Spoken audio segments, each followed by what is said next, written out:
ഈ Naegleria fowleri എന്ന് വിളിക്കുന്ന അമീബ മൂക്കിലൂടെ പ്രവേശിക്കുകയാണ്. നിങ്ങളുടെ മൂക്കിലുള്ള മ്യൂക്കസിന് ഇതിനെ തലച്ചോറിൽ എത്തുന്നതിൽ നിന്നും തടഞ്ഞു നിർത്താൻ സാധിക്കില്ല. ഒരിക്കൽ തലച്ചോറിൽ പ്രവേശിച്ചാൽ അത് അവിടെ മൾട്ടിപ്ലൈ ചെയ്യുവാൻ തുടങ്ങും. ഈ അമീബ കൂട്ടം പിന്നീട് തലച്ചോറിനെ കാർന്നു തിന്നുന്നു. ഇതോടെ PAM അതായത് പ്രൈമറി അമീബിക് മെനിഞ്ചോ എൻസെഫലൈറ്റിസ് എന്ന രോഗാവസ്ഥ ഉണ്ടാകുന്നു. സാധാരണ 3 മുതൽ 7 ദിവസത്തിനുള്ളിൽ രോഗലക്ഷണങ്ങൾ പ്രകടിപ്പിക്കും.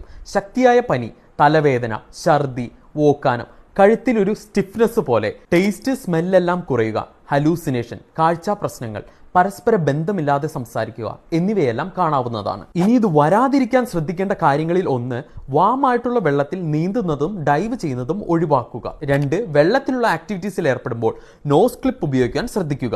3, വെള്ളത്തിന്റെ അടിയിൽ കിടക്കുന്ന സെഡിമെന്റ്സ് ഒക്കെ ഇളക്കാതിരിക്കാൻ നോക്കുക.